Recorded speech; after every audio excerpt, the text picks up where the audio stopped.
Magdalena, you want to use the intro?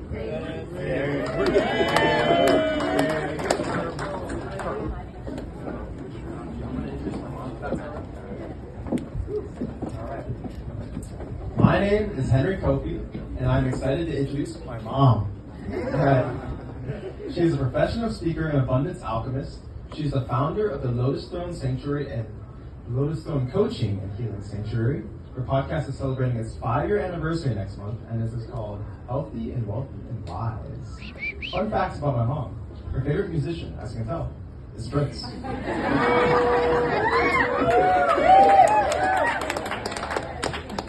Her idea, by the way.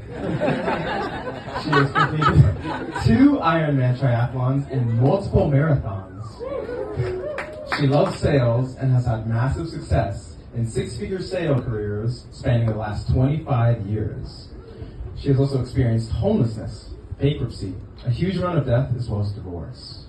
But through all of that, my mom has risen from the ashes like a phoenix many times and has coached thousands of people to do the same. Today, conscious entrepreneurs hire her double their income without selling their soul or having burnout, so they can live a healthy and wealthy and wisdom-filled life. What she is most proud of, though, is being me and my sister's mom. Please welcome Magdalena Grace.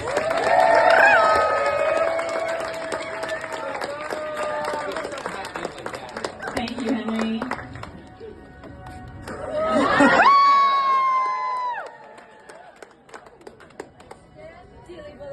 Dearly beloved. Prince is here. All right. Thank you so much, Archie. Thank you, my son. I got to be introduced by my 2 favorite men, my son and Prince. We'll talk more about Prince later. But my name is Magdalena Grace, and I'm an Abundance Alchemist. I really am passionate about helping people live their life and live it abundantly. And I know I've heard that word abundance a few times this morning, so shout it out to you. What does abundance mean or look like to you? Freedom. Freedom? Choice? Opportunity. Awesome. Wonderful. Thank you. There is no wrong answer here. For me, it's health, wealth, and relationship freedom. And I've coached over 20,000 people since the year 2000 and helping them with health and fitness, nutrition, sales, and business. And yet there's these things in life, limiting beliefs, self-sabotaging behaviors, addictions, things that happen that hold us back and stifle us. Would you agree? Has that ever happened to you where life throws you curveballs and you kind of think one thing's going to happen and something else does? So that's where alchemy comes in. Do we have any Carl Jung fans? So just really quickly, because it's deep, alchemy to me is a journey of awakening to your truth. And as Carl Jung talked about, if you don't make the conscious or unconscious conscious, it's going to direct your life and you're going to call it fate. So what he meant by alchemy was there's the shadow side of our life, and then there's the light. There's the feminine and the masculine. And so what I do inside of my abundance workshops, retreats, and coaching is to help people alchemize the shadow into light, the fear into love, the pain into purpose and passion.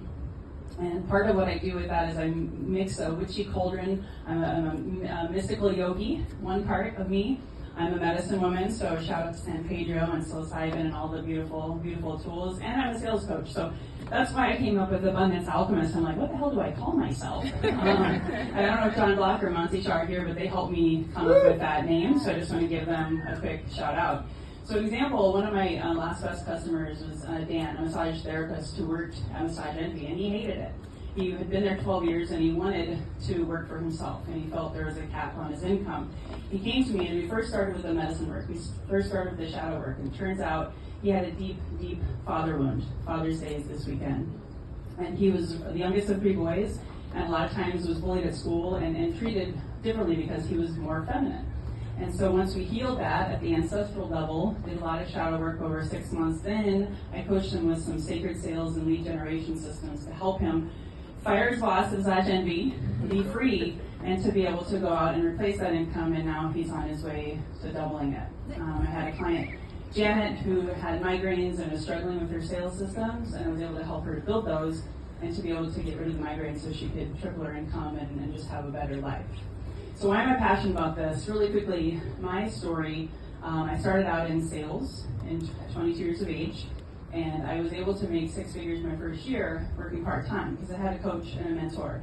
And I loved it so much, I started training people. Hey, I thought I'm going to be a millionaire by the time I'm 30.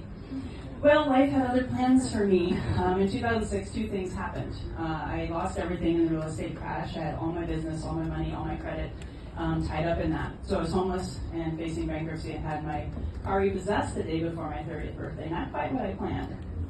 But then something else happened. And I'd like to ask you all to take a deep breath in first. And exhale.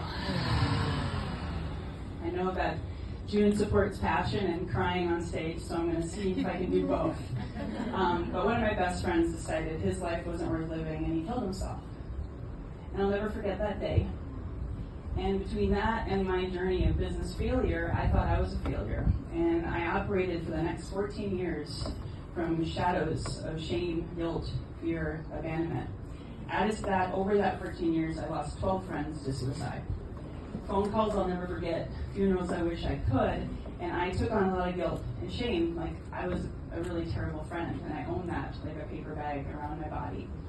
And it was through plant medicine, through breath work, through shadow work, and a lot of deep, like 2 years I didn't do anything but try to save my life.